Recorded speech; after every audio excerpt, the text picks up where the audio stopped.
કેમ છે વિદ્યાર્થી મિત્ર? મજામાં હશો? પ્રકરણ 2 સ્થિત વિદ્યુત સ્થિતિમાન અને કેપેસિટન્સ વધારાનું સ્વાધ્યાય. વધારાના સ્વાધ્યાયની અંદર આપણને શું સમજાવે છે? તો દાખલા નંબર પહેલાં વધારાના સ્વાધ્યાયની અંદર આજે વિડીયોની અંદર 2.15મો દાખલો, 2.16મો દાખલો અને 2.17મા દાખલા તરફ આપણે આગળ વધીશું. આજે 3 દાખલાઓનો આપણે અભ્યાસ કરવાનો છે. તો સૌપ્રથમ આપણે દાખલા નંબર 2.15નો ઉકેલ લઈશું. સૌપ્રથમ કોનો ઉકેલ લઈશું? 2.15. અંદરની R1 અને બહારની R2 ધરાવતી એક ગોળાકાર સુવાહક કવચ પરનો વિદ્યુતભાર કેપિટલ Q છે. હું અહીંયા દોરી લઉં છું. ધારો કે આ એક ગોળાકાર કવચ છે. ઓકે, શું કહે છે ભાઈ કે એની અંદરની ત્રિજ્યા, આની અંદરની ત્રિજ્યા અને બહારની ત્રિજ્યાઓ તમને આપેલી છે કેન્દ્ર O. અંદરની અને બહારની ત્રિજ્યા ગોળાકાર કવચ છે. તો હું એક અહીંયા આ રીતે પણ દોરીશ પાછું અંદર. તો હવે આ તમારી ત્રિજ્યા છે એ 12ની છે. તો બહારની ત્રિજ્યા તમને R2 આપેલી છે. R2 આ જે ત્રિજ્યા છે એ તમારી અંદરની ત્રિજ્યા છે R1 અહીંયા લખી છે, હું નથી કહેતો. અને એક +Q વિદ્યુતભાર, એટલે કે આના ઉપર +Q વિદ્યુતભાર મૂકવામાં આવેલ છે. શું મૂકવામાં આવ્યું છે? +Q વિદ્યુતભાર. શું મૂકવામાં આવ્યું છે? બહારની સાઈડ +Q વિદ્યુતભાર મૂકવામાં આવેલો છે. હું નથી કહેતો, આની અંદર કહે છે. હા, ફર્સ્ટ એની અંદર પહેલો પાર્ટ શું કહે છે કે પહેલા પાર્ટની અંદર આપણે જઈશું. પહેલાં તો કવચના કેન્દ્ર પર અહીંયા આ કેન્દ્ર પર q વિદ્યુતભાર મૂકવામાં આવે છે. કવચની અંદર અને બહારની સપાટીઓ પર વિદ્યુતભારની પૃષ્ઠ ઘનતા કેટલી હશે? અંદર અને બહાર પૃષ્ઠ ઘનતા શોધવાનું કહે છે વિદ્યાર્થી મિત્ર. શું શોધવાનું કહે છે? પૃષ્ઠ ઘનતા. શું શોધવાનું કહે છે તમને? પૃષ્ઠ ઘનતા. તો પહેલાં તો બહારની સપાટી પર વિદ્યુતભાર કેવું છે? કેન્દ્ર ઉપર q છે. તો હું અહીંયા શું કહી શકું? પૃષ્ઠ ઘનતાનું સૂત્ર તમને બધાને આવડે છે વિદ્યાર્થી મિત્રો, મારે કહેવાની જરૂર નથી. તો પહેલું કયું કીધું છે આપણને? અંદર. તો લખીશું કવચની અંદર પૃષ્ઠ ઘનતા. સિગ્મા કહેવાય રાશિ, તમને ખબર છે. પૃષ્ઠ ઘનતાને સિગ્મા Q/A તરીકે લઈએ છીએ. શું લઈએ છીએ? Q/A. બીજી એક વાત કે જો બહારની સપાટી ઉપર તમે +Q વિદ્યુતભાર મૂક્યો હોય તો અંદરની સપાટી ઉપર પૃષ્ઠ ઘનતામાં વિદ્યુતભાર કયો વાપરવાનો થશે? તો અંદરના વિસ્તારમાં આપણે અહીંયા -Q વાપરીએ છીએ. અને જ્યાં A બરાબર ગોળાકાર કવચનું ક્ષેત્રફળ, ગોળાકાર કવચનું ક્ષેત્રફળ. તો ગોળાકાર કવચના ક્ષેત્રફળ માટે તમે શું વાપરશો? તો તમને બધાને ખબર છે 4π. ત્રિજ્યા કઈ લેવાની છે? અંદરની માટે તમારી પાસે ત્રિજ્યા શું છે? અંદર માટે R1 છે. તો આપણે અહીંયા લખીશું R1², એટલે કે 4πR1². આ કિંમત આમાં મૂકી દઉં એટલે સિગ્મા બરાબર -Q 4πR1². એટલે આપણો જવાબ આ રીતનો આવશે પહેલો. હવે આપણને શું કીધું છે? તો હવે આપણને એવું કહેવામાં આવ્યું છે કે બહારની સપાટી પર પૃષ્ઠ ઘનતા, એટલે અંદરની આવી ગઈ. તો હવે જઈશું કવચની બહારની સપાટી પર. બહારની સપાટી પર પૃષ્ઠ ઘનતા સિગ્મા બરાબર આ જ રીતે આપણે સૂત્ર વાપરીએ છીએ Q/A. પણ અહીંયા Q શું થશે? તો તમે જોઈ શકો છો કેન્દ્ર અને આ બંને આપ્યું છે, બંનેનો સરવાળો થશે. એટલે શું થશે? Q + q, અથવા q પહેલાં અને Q પછી. અને ક્ષેત્રફળ આની જેમ πR2². તો આપણો this is our first answer. જે A માગ્યો તો એ આવી ગયો. બીમાં શું કહે છે? જો કવચ ગોળાકાર ન હોય પણ ગમે તેવો અનિયમિત આકાર ધરાવતું હોય તો પણ બખોલ કે જેમાં કોઈ વિદ્યુતભાર નથી તેની અંદર વિદ્યુત ક્ષેત્ર શૂન્ય છે. સમજાવો કે અંદર વિદ્યુત ક્ષેત્ર શૂન્ય હોય છે. સમજાવો. તો સમજો કે આ એક વિદ્યુતભાર લીધો, અનિયમિત આકારનો એક પદાર્થ લીધો, સુવાહક લેવામાં આવેલો છે. આના ઉપર તમે +q વિદ્યુતભાર મૂકી દીધો છે, તો માટે હું આવી રીતે દોરી શકું. +q આપણે લખી શકીએ. આખા ઉપર સપાટી ઉપર સમાન રીતે વિતરિત થઈ જશે. સપાટી ઉપર સમાન રીતે વિતરિત થઈ જાય છે. આ ખાસ નોંધ લેવી.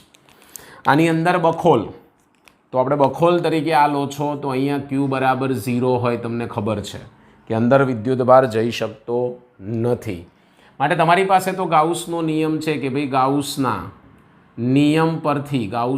નિયમ પરથી શું છે, બંધ પૃષ્ઠમાં E સદિશ એ તો કાઢી નાખીએ છીએ ઇન્ટુ dr, આવું કંઈક આપણે લખી શકીએ છીએ, = σ/q/ε0. તમે આને ડોટ તરીકે પણ લઈ શકાય, E સદિશ ઇન્ટુ dr સદિશ, અને આ છે એ 0 છે કારણ કે અંદર કોઈ વિદ્યુતભાર છે નહીં. સામે આ ડોટ કાઢશો એટલે કોસ આવશે, કોસ કાઢી નાખશો, સમાંતર હોય એટલે cos 0 એટલે 1 થશે, એટલે E dr બરાબર 0/ε0. ઈને કરતાં કરી છેદમાં થશે 0 ને ગમે એટલા વડે ભાંગો એટલે E બરાબર 0. માટે બખોલમાં વિદ્યુત ક્ષેત્ર કેવું હોય છે? 0. આ 15મા દાખલામાં આવી રીતે ઇઝીલી તમારે લખવાનું છે વિદ્યાર્થી મિત્રો. નેક્સ્ટ જઈએ આપણે દાખલા નંબર 2.16 પર.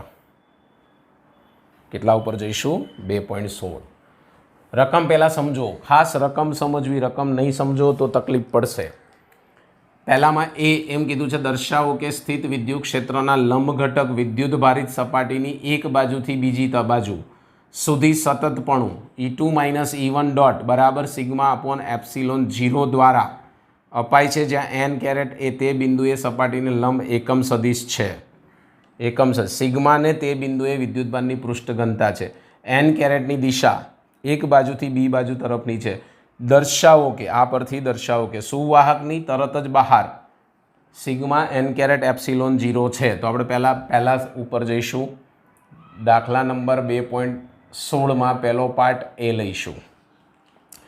તો સૌપ્રથમ તમે સમજો કે શું કહેવા માગે છે, કે શું કહે છે આપણને, કે દર્શાવો કે સ્થિત વિદ્યુત ક્ષેત્ર લંબ ઘટક વિદ્યુતભારી સપાટીની એક બાજુથી બીજી બાજુ જવું છે, એમ કહે છે. શું કહે છે? બીજી બાજુ જવું છે. તો શું સાબિત કરવાનું કહે છે? શેના વડે આપ્યું છે? અસતતપણું E2 - E1 n કેરેટ બરાબર σ/ε0 દ્વારા અપાય છે, જ્યાં n કેરેટ એ તે બિંદુની સપાટીને એકમ લંબ છે.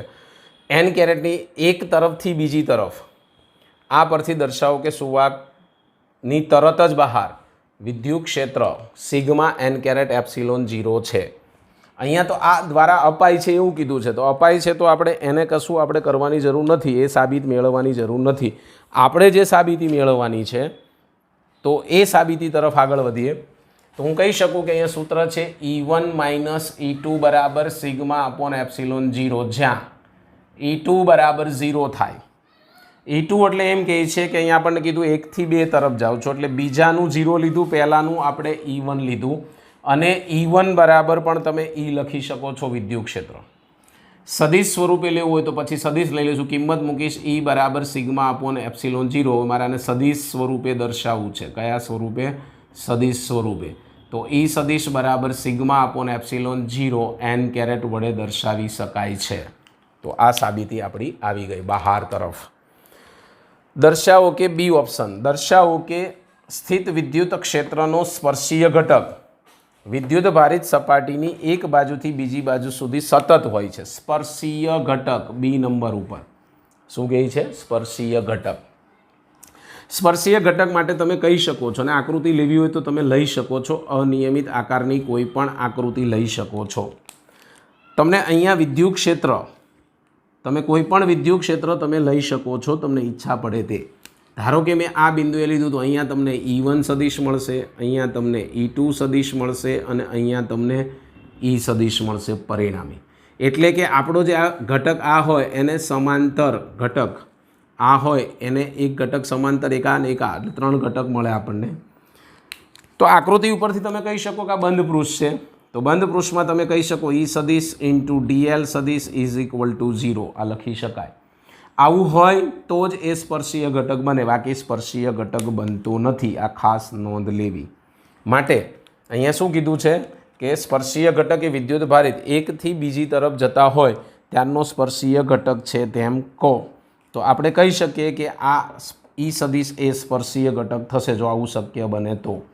પરંતુ જો ઈ સંરક્ષી બળ હોય, સંરક્ષી ક્ષેત્ર હોય, કેવું ક્ષેત્ર હોય? સંરક્ષી ક્ષેત્ર. સમજો તો પછી આ શક્ય નથી. એટલે બંધ પૃષ્ઠમાં ઈ સદિશ ડોટ ડીએલ સદિશ નોટ ઇક્વલ ટુ 0 શક્ય નથી, એટલે કદાપી 0 થતું નથી. અને બીજું, જો આ 0 હોય તો તમે કહી શકો કે અહીંયા બંધ પૃષ્ઠમાં કાર્ય નોટ ઇક્વલ ટુ 0 થાય છે, માટે ઈ સદિશ એ સંરક્ષી ક્ષેત્ર નથી એવું પણ કહી શકાય છે. સંરક્ષી ક્ષેત્ર નથી. આ દાખલો એકદમ સિમ્પલ છે કે જો આ સૂત્ર પ્રમાણે તમે ઈ સદિશને સંરક્ષી ક્ષેત્ર લેશો તો આ સ્પર્શીય ઘટક છે એવું કહી શકાય. પણ જો એ 0 ન થાય તો એ સ્પર્શીય ઘટક ન બને, એટલું યાદ રાખવાનું, તો એ લંબ ઘટક બને છે. માટે આ દાખલાની અંદર આટલું જ તમારે ધ્યાનમાં રાખવા જેવું હતું. જઈએ હવે આપણે દાખલા નંબર 2.17 ઉપર. 2.17 શું કહે છે? તો દાખલા નંબર 2.17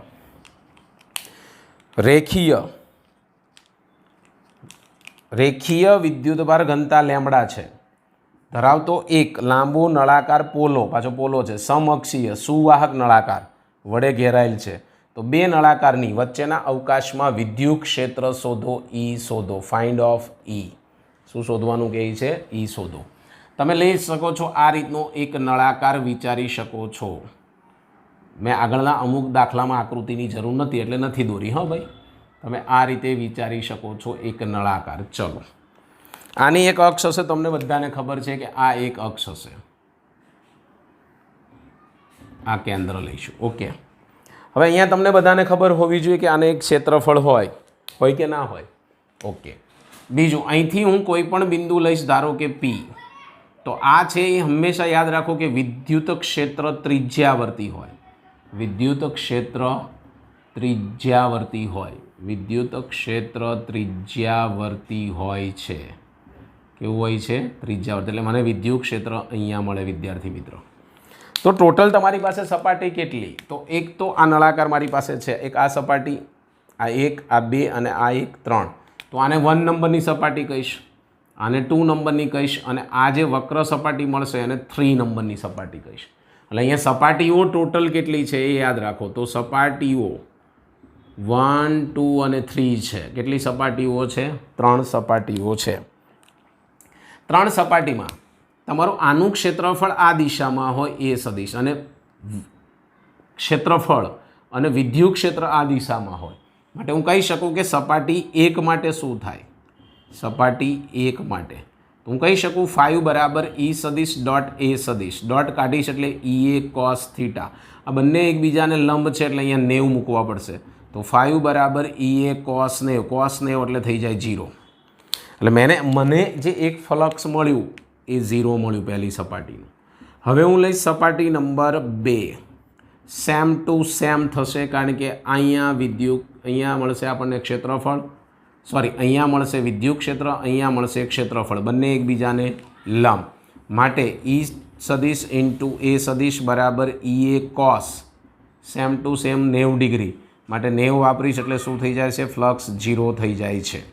હવે 3 નંબરની સપાટી જે વક્ર છે, સપાટી 3 કેવી છે ભાઈ? વક્ર સપાટી છે. તો વક્ર સપાટી માટેનું સૂત્ર શું? આ બે તો 0 થઈ ગઈ છે, તો એના માટે મારે ચુંબકીય ફ્લક્સ 5 3 બરાબર હું લખી શકું બંધ પૃષ્ઠમાં ઈ સદિશ ડોટ ડીઆર અથવા ડીએ જે લખવું હોય તમે લખી શકો છો. અને એ સદિશ ડોટ એ લખો તો પણ કોઈ તકલીફ નથી. એટલે અહીં લખીશ ઈ સદિશ ડોટ એ સદિશ. કેવા છે જુઓ, આ જ દિશામાં એ સદિશ, એટલે બંને કેવા છે? સમાંતર. એટલે ઈ એ કોસ થીટા, જ્યાં ઈ સમાંતર એ સદિશ હોવાથી થીટા બરાબર 0. કોસ 0 વાપરશો એટલે 1. તો 5 3 બરાબર ઈ એ મળશે. સમીકરણ નંબર લખ્યા નથી પણ 1 2 3 3 મળ્યા. ચલો કુલ શોધી નાખીએ. કુલ ફ્લક્સ તમને બધાને આવડે છે. 5 બરાબર 5 1 પ્લસ 5 2 પ્લસ 5 3. 5 બરાબર મૂકી દો કિંમત પહેલાંની 0 પ્લસ 0 પ્લસ 0 0 પ્લસ 0 પ્લસ ઈ એ. આનું આપણને ઈ એ મળ્યું છે. ઓકે, આની જગ્યાએ સિગ્મા ક્યુ અપોન એપ્સિલોન 0 લખાય. અહીંયા લખાય ઈ એ. લખાય કે ના લખાય? ઓકે, હવે જોઈશું આપણે જ્યાં સિગ્મા 5 શું થાય, એટલે સિગ્મા ક્યુ શું થાય. તો તમને ખબર છે કે સિગ્મા એની પૃષ્ઠ ઘનતા ક્યાંક આપેલી હશે, લેમ્બડા આપી છે. તો આપણે અહીંયા લંબાઈ છે એટલે લેમ્બડા અને ઇન્ટુ તમે લખી શકો છો એલ. સામે તમે લખશો ઈ બરાબર અથવા ક્ષેત્રફળ એ બરાબર, આપણે ઈ તો શોધવાનો છે. તો આ નળાકાર છે, અહીંયા સુધીની લંબાઈ તમને ધારો કે કેપિટલ એલ જે ધારી છે એ આપી છે. તો કરી શકાય પરિઘ, આનો પરિઘ ગુણ્યા લંબાઈ. તો પરિઘ 2πr અને લંબાઈ એલ. કિંમતો મૂકી દઈશ. લેમ્બડા એલ અપોન એપ્સિલોન 0 બરાબર ઈ 2πr એલ. એલ એલ ઉડી જશે, ઈને કરતાં કરી દઈશ એટલે આ છેદમાં આવશે એટલે 1/2π એપ્સિલોન 0 લેમ્બડા અપોન આર. આ મને જે મળ્યું એ આપણા વિદ્યુત ક્ષેત્રનું સૂત્ર મળ્યું. આને ઘણી રીતે આમ પણ લખાય છે, અથવા ઉપર નીચે 2 વડે ગુણો એટલે 2 લેમ્બડા, નીચે 4π એપ્સિલોન 0 એટલે એને શું કહીએ છીએ આપણે, ઉપર શું કહી દેવાનું કે, અને નીચે આર, કારણ કે 1/4π એપ્સિલોન 0 બરાબર કે. સદિશ લખો તો અહીંયા એન કેરેટ મૂકવો પડે એટલે આવું લખાય, સદિશ 2k લેમ્બડા, આગળ પાછળ લખ્યું R into N caret. N caret એટલે એકમ સદિશ. તો આ રીતે યાદ રાખવાનું. સપાટી 1નું શોધવાનું છે પહેલાં, સપાટી 2નું શોધવાનું છે, અને આ છે સપાટી 3. પછી ત્રણેયનો કરવાનો સરવાળો. તો 5 બરાબર પાછું શું મૂકવાનું, સિગ્મા અપોન એપ્સિલોન 0 બરાબર ઈ એ. આની કિંમતો મૂકીશું, પછી એની કિંમત મૂકીશું, જે ઉડતો એ ઉડાડી દો એટલે જવાબ આવી જાય. શું મળ્યું? તો ઈ બરાબર 1/2π એપ્સિલોન 0 લેમ્બડા અપોન આર. જો સદિશ લગાવીશ તો અહીંયા આર કેરેટ અથવા એન કેરેટ ગમે તે મૂકી શકાય છે, ખાસ નોંધ લેવી.